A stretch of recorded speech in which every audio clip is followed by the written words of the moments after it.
Любителям семьи привет, остальной мой прекрасный телеграм-канал с анонсами, мемами, кринжом и очень смешными голосовыми сообщениями. Подписывайся, чтобы быть в курсе всех событий. А пока лайк, подписка, комментарий, анекдот, поехали! Если вдруг до сих пор не знаете, с чего вся эта семейная мелодрама началась, то знаете. С того, что предыдущая закончилась. Задание гениальный агент Сумрак выполнил успешно, потому можно и любовь, найденную для прикрытия, бросить и по новому заданию инструкцию получить. Пишут в газетах, что нужно втереться в доверие к какому-то знатному чинуше, выходящему в люди только для встреч на собраниях в школе сына. Соответственно, самому ГГ тоже нужно обзавестись новой квартирой, ребенком и заодно именем. Ллойд приятно познакомиться Форджер. Что до более важного, к счастью, по счастливой случайности, как раз недалеко от дома есть никому не нужный приют с такими же никому не нужными детьми. Даже умеющая писать и читать головная боль воспитателя имеется. Зовут Аня, 6 годиков, по образованию никто, по профессии читалка мыслей. По факту категорически любит всякую шпионскую атрибутику и схемы, потому как услышала мысли потенциального отца, сразу захотела к нему. Благо, может, есть чем продемонстрировать необходимую Ллойду одаренность. Что бы она делала, если ГГ не стал решать буквы в голове, а оказался адекватным человеком, не знаю. Если вы да, пишите комментарии и заодно лайк поставьте, очень нужно. А то автор манги ждал признания целых 20 лет, не знали? Теперь знаете, с вас подписка. А с героев очередная порция кринжа в прямом эфире, ну типа учеба, покупки, попытки понять, кто такие дети, куда они нужны и прочие вещи, о которых лучший проигрок шпионской лиги никогда в жизни не слышал. Ладно. Куда важнее какая-то важная отправка по важным делам, а не на сей раз остается дома, спойлер, зря. Потому что, представляете, мелкая настолько смышленая, что не только код от сейфа запомнила, но еще и сумела наладить его на чистоту. Этого хуже послать сигнал злым злодеям, обманутым горемычным еще в самом начале. Короче говоря, один поход в магазин спустя, Форджер домой вернулся, мало сдвинутый шкаф обнаружил, бандитов перемножил, отправился спасать дочурку. К счастью, опять и снова повезло. ГГ один в один по комплекции, как один из нападавших, и голос тоже может менять. И местонахождение противников знает, и ну настолько крутой, что всех обманул. Аню забрал, наставление бежать и не оглядываться дал, сам пошел дальше расправляться с гнилью. Правда, деление не случилось, все разошлись на нейтралитете. Конечно, кроме молодой, она никуда не ушла, а обратно в приют не хочет. Да и отец молодец, флешбеки собственного нерадивого детства помнит, потому пока никто никого не бросит. Ну типа поняли, нет, он такой хороший, добрый, дитятку не бросит, раз она и так в жизни видела все и всякое. Но потом вот когда-нибудь спустя примерно бесконечность глав миссия закончится, и Аня попадет обратно в детдом. Хихи. Смеетесь. А сама молодая пока подготовится ко вступительным и соответственно успешно их сдаст. Поздравлять не будем, исход был вполне ожидаем, как и то, что вот он весь такой мощный шпион размяк, устал и потерял бдительность. Что ну точно 1100% не ради галочки, а реально в дальнейшем повлияет на сюжет. Проверяйте. И снова. Для поступления, оказывается, нужно быть из полной семьи, потому срочно требуется мать, которая, видимо, для подачи самих документов на учебу была не нужна, но вот сейчас точно да. И как раз смотрите, вот же она потенциальная жена, в отношениях никогда не состояла, работает никем, кофе разливать не умеет. Из родней один только младший брат, и тот вечно пропадает где-то на важной работе. Проще говоря, отличный вариант, правда с одним нюансом. В свободное время Йор занимается делением на заказ и уборкой помещений. Шить, соответственно, не умеет, потому рваное платье понесет в ателье. И представляете, как раз туда же, аккурат после просмотра личных дел всех женщин города, направились и Форджер с дочкой снимать мерки для приличного модного школьного лука. О том, как там так все сложилось, что горемычные помогут друг другу, я не расскажу. Как-то с горем пополам, парой кринжовых шуток про мысли Йора, делении всех и вся, тремя мерзопакостными гримасами Ани и одним невыкупающим происходящее Ллойдом. Бартер будет следующий. Горемычный сходит с ГГ в школу, а он за это посетит скорую вечеринку, куда ее пригласили не подруги с работы. Но тут вдруг, понимаете, беда, как раз в ту же дату, в то же время у Сумрака еще одно дополнительное задание. К счастью, с контрабандистами разобраться удалось, и того лучше на сборище шизов успелось. А что вид такой побитый, не смотрите, просто пациент буйный попался, и всего-то. Как итог, все счастливы, бандиты на хвосте перебиты, все друг другу верят, и вы тоже верьте. Ллойд психиатр, Йор училась самообороне по назиданию братца. И жить они будут долго и счастливо, хотя насчет первого не знаю, но пока договор о взаимовыгодной игре в семью бессрочно продлен. Продолжается уже 60 глав и заканчиваться, видимо, не планирует, а все потому, что автор наконец-то получил признание спустя 20 лет. За такое можно и лайк поставить. И с новосельем поздравить, и экскурсию по дому провести, и все остальное вот это скипнуть. На деле ничего важного за целую серию не произошло. Бедолаги готовились к собеседованию в школе, ходили заказывать костюм, гуляли, общались, ловили всяких гнилых обидчиков в пенсионерах и опять снова еще раз готовились. Собственно, вот и настал день, ради которого ничего не происходило. На практике же где-то как-то за кулисами бедолаги успели изучить все особенности высшего общества. И того лучше, Ллойд Сьюр, как подобает настоящим профессионалам своего дела, заметили на себе множество косых взглядов с разных сторон. Но ГГ так и понял, настоящее собеседование на культурные манеры уже началось, и отбор происходит в прямом эфире. Потому можно и даже нужно отдать честь памятнику первого директора заведения. И кто бы мог подумать полностью увязнуть в грязи из-за отвлечения на спасение утопающего. Благо как раз на такой случай ночи семья взяла с собой запасную одежду. Не благо еще одна другая беда, целое стадо животных прямо посреди террасы. Ну а что вы думали? И быков успокоили, и коров погладили, и в конце концов еще одну запасную одежду из карманов достали. Хендерсон на коменданте в шоке, я тоже, потому что, судя по происходящему, переодевались шизы прямо на людях. Одним словом, элегантно, с другими словами, продолжение научной встречи. Здесь всякие каверзные вопросы задают, подготовку и амбиции проверяют и прочая бюрократия. Правда, среди экзаменующих так уж вышло, сидит гнилой завистливый сын основателя заведения, и то и дело пытается кринжануть. Клар, видите ли, спросил, какая мать Ане нравится больше, новая или старая, ну а ребенка, сами знаете, понимаете, разрыдалась. Ллойду даже пришлось комара на столе прихлопнуть, чтобы после скоропостижно удалиться. К счастью, Хендерсон сидеть сложа руки не стал, и тоже нормально так хлопнул. А вот посчастливилось семье пройти естественный отбор или нет, это уже совсем другая история. Что-то нет другой, поставьте лайк Ане, а я пока расскажу анекдот. Ну типа Аня, анекдот, поняли, а?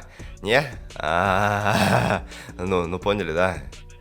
Ладно, слушайте. Однажды некий Геродот пришел к Аристотелю и начал пересказывать товарищу вообще все, что случилось с ним за последние годы. После часового монолога авиаконструктор спросил: не утомил ли я тебя? Нет, ответил Аристотель. И тогда Геродот продолжил. Проговорил еще час и повторил вопрос, получив тот же ответ. Потом прошел еще час, и еще час, и еще час, и еще. И вот спустя сутки Геродот повторил: не утомил ли я тебя? Аристотель посмотрел так подозрительно на друга и ответил вопросом: а когда смеяться? Возвращаясь к семье шизов, представляете, по пути на смотр результатов они собрали целое бинго неудачных примет. Хотя это все чисто суеверия, которые точно не работают.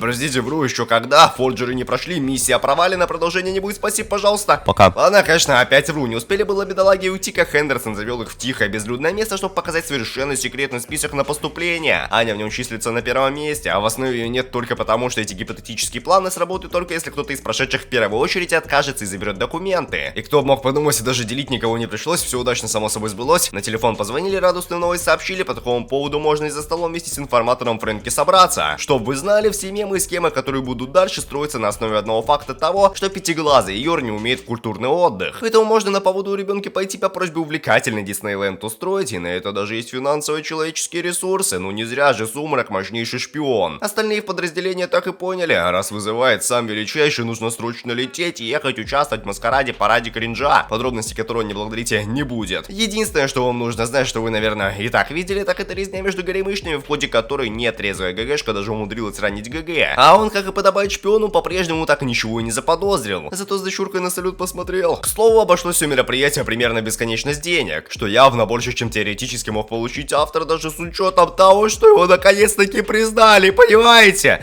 Извините. Не понимаете? Ну смотрите, сейчас объясню. Школа — место опасное, студентов то и дело пытаются схватить всякие бандиты, чтобы получить выкуп от богатых семей. Даже швея об этом откуда-то знает, но об этом позже, а пока Ллойд пошел на лекцию, чтобы тоже узнать, но уже вещь поважнее. Подробности и нюансы продолжения операции по внедрению. Расклад следующий. Для встречи с целью на родительском собрании нужно, чтобы Аня прошла высший стипендиальный эшелон учеников, среди которых сын Чинуши. Для этого требуется собрать 8 медалей отличия, дают их за все хорошее, а за все плохое, наоборот, выписывают минус баллы. Все. Тем временем мама с дочкой пошли забирать форму, и так неудачно вышло, что Йор отвлеклась на покупки, а Аню все схватили, удерживают, ждут, одним словом, выкуп. Жаль, правда, дождутся только пару прямых попаданий по соучастнику и прочим овощам. Все то есть хорошо, все целое, здорово, теперь тренится, чтобы ребенка могла сама постоять за себя. И вот дождались вступительной церемонии, с документами все отлично, Аню по неслучайной счастливости зачислили в тот же класс, что и Демиана, который сын Дезмонда, который тот самый Чинуша. Плюс еще так по мелочи туда же попали дети владельцев всяких концернов, предприятий, монополий, автономии, гегемонии и прочего. А классрухом будет дед, которого даже не уволили, а тупо сократили до учителя начальных классов. Одним словом, повезло. Осталось только молодой со всеми сдружиться, ну или получить высокий балл. Спойлер, ни то, ни другое ей не светит. Первый день бедняга уже выписала прямое попадание по лицу одноклассника, сославшись на какие-то там обиды в сторону внезапно только что приобретенной подруги. Благо Хендерсон подобный мув расценил положительно, ведь если на свой кибербуллинг глаза еще можно закрыть, то друзьям в беде нужно помогать, поэтому за все про все всего одна медаль отрицательного кринжа. Вместо полагающихся 3.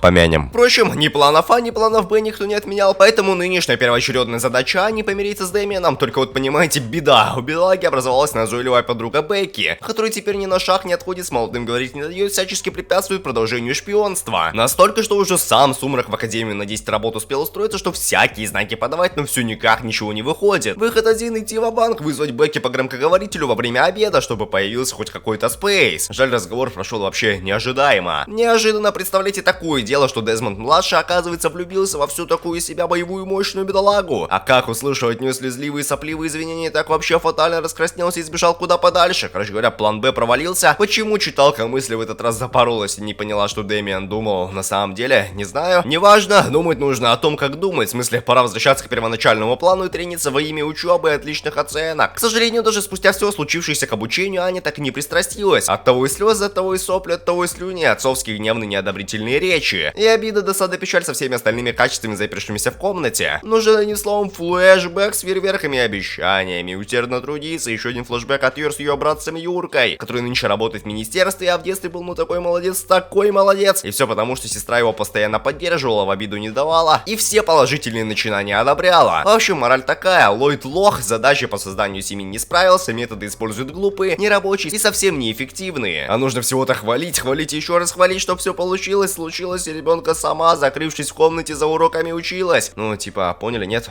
Автора тоже нужно было хвалить, а его никогда не да. Беда. И снова. Юра, оказывается, до сих пор не поведала брату о том, что замужем, причем по документам целый год. Проверять их подлинность, конечно, никто не будет, и правильно, не зря же Юра служит в спецподразделении тайной полиции, ведущей охоту на сумрак, о чем вообще никто и даже сестра не знает. А вы, чтоб знали, он там творит жуткие вещи, людей допрашивает столами, по лицам бьет и все остальное прилагающееся, что в рамках комедийного тайтла, но ни в коем случае не нормализация насилия. Что важнее, у санитара как раз появился свободный день в графике, чтобы нагрянуть к родственнице в гости, а заодно познакомиться с мужем и дочкой. Последняя, правда, уснула раньше времени и дядю не дождалась. Зато Ллойд дождался, пару стандартных диалогов, реплик оформил, подумал, сопоставил личные знания, цены в магазинах и понял, Юра самый настоящий враг, работающий на высшее руководство противников. Но уже ничего не поделаешь, брак вот так на ровном месте не расторгнуть, придется играть до последнего. Плюс что уж там, если брат требует, если нужно, можно и поцелуй оформить. И лайк, и подписку, и комментарий, анекдот, да. А да, вы знаете. Ладно.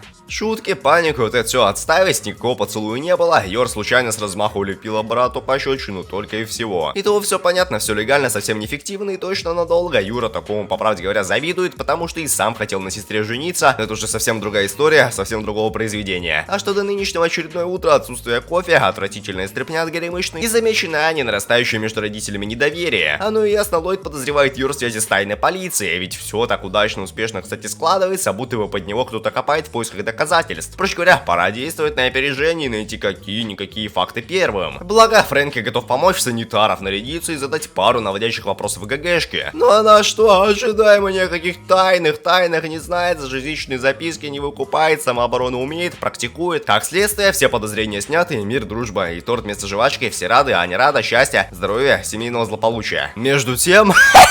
Смотрите, бегающий дед! И вот вы спросите, с чего бы вдруг? А даже если не спросите, я все равно отвечу. У школьников скоро будет мощный урок физкультуры с игрой в вышибалы. И представляете, ходят слухи, мол, лучшему игроку дадут плюс балл за все хорошее. Так что надо трениться много, упорно, усердно и бесперспективно. Плюс контрнепродуктивно, плюс антибронетранспортерно. Короче, ничего, учения тут не перетерли. В команде параллельного класса оказался какой-то первоклассный переросток, не по годам сильный, не по летам мощный. Непонятно, как такую глыбу вообще допустили к учебе, если с академической элегантностью подобные шизичные манеры вообще несовместимы. То есть, извините, все ясно, понятно, челу выдали медали кринжа за негативные речи в сторону молодых. А сами ребенки, что уж там, ничего не получили, уроки дружбы не изучили, и все положительное, случившееся в матче, забыли. Ну а вы, если не забыли, автор это да, это автор из важного. Никто не знал, на звезды отлично можно получить не только за тотальные школьные достижения, а еще и за внеучебную волонтерскую деятельность. То Ллойд с Аней пошлепали в больницу волонтерить. И догадайтесь, что, как, чем закончилось. Представляете, да, молодая вообще ничего не умеет, абсолютно каждое начатое дело руинит в ноль. К счастью, так удачно и точно случайно вышло, что в то же время, в тот же день, как форджеры уже собрались уходить, местный оздоровительный реабилитационный бассейн привели какого-то мальца на разработку мышц, ну и оставили одного около воды, а он возьми да поскользнулся, да так, что никто не заметил, и все, чел тонет, беда, трагедия, горе, ну не надо печалиться. Они же умеют читать мысли, и как раз сейчас, в отличие от обычных ситуаций, когда много людей вокруг создают головные боли, ребенка точно отчетливо поняла, кто-то утопает в беде, и как побежала, и как прыгнула, что у самой аж кислород закончился. Но там благо уже и папаша подоспел, остальные шокированные произошедшим взрослые. Мораль всей басни такова: за заслуги выдали медали, автор наконец-то спустя 20 лет получил. Только в школе все равно дети злые, недобрые, смотрят косо, сплетничают за спиной, одним словом зависть. И тут уже вот это да, даже Дэмиан не выдержал, говорит, мол, если не нравится, могут переводиться в другую шарагу, а здесь все по-честному, без поблажек. Проще говоря, тоже завидуют, но по факту за то, что его реально по-честному обошли работали без всякого жульничества. А еще, между прочим, Бекки выдала здравую идею: за хорошие заслуги стоит попросить у родителей подарок. У самой ребенка из запомнившихся помимо яхты особняков собака. И вот у того же Десмонда тоже есть псина, а значит и Аня для пособничества отцу в нелегком шпионском деле тоже нужна. Выбор пока ни на какую точную породу не пал, но мы-то знаем, что для подобных нужд где-то в каком-то дрянном питомнике уже сидит соответствующая подходящая шерсть. Да. И вот вы, наверное, думали, что последняя серия сезона добавит в семью того самого пса, но вот зря думали. На деле какая-то пенсия, которая очередной информатор дает Сумраку очередные задания. Мечтает о лучшей жизни и всем хорошем против всего плохого. А из плохого недоверчивые взгляды соседей, видимо, начинающих подозревать фальшивость семейных ценностей. Как говорится, ничего не поделаешь, придется на следующей неделе идти в океанариум. И представляете, как раз по пути есть еще один очередной квест, принимать который, конечно, не хотелось, но так удачно совпало, что он тоже как раз где-то там, где рыбы и пингвины. Кто-то, видите ли, провез нелетные птицы контрабанду с тайной секретной информацией по разработке делительных устройств. Благо, найти конкретную цель труда не составит, ведь оказывается, Аня еще и мысли пингвинов считать умеет, и значит может указать на бедолагу, вечно пьющую воду от боли в горле. А дальше чисто дело техники: переодеться в принятого днем ранее сотрудника, выучить клички всех животин, раздать каждому по куску рыбы и обратить внимание старших сотрудников на дрянное самочувствие одного нездорового. По пути можно того лучше прогнать гниль, пытавшуюся выдать себя за научного ученого, отвлечься на начальство, но и тут, к счастью, молодая может помочь. Не зря же чудесным образом проникла в служебные помещения. А чтоб правильно за тварью уцепиться, о помощи покричать и пинка от Юры подождать, и того все, конец задания. Пингвин в подарок и все остальные лучшие семейные качества, включая старые новые схемы и мемы с игрушками в шпионов. Собаку, к несчастью, не подарили, но ничего, подождем второго сезона, надеюсь, не 20 лет.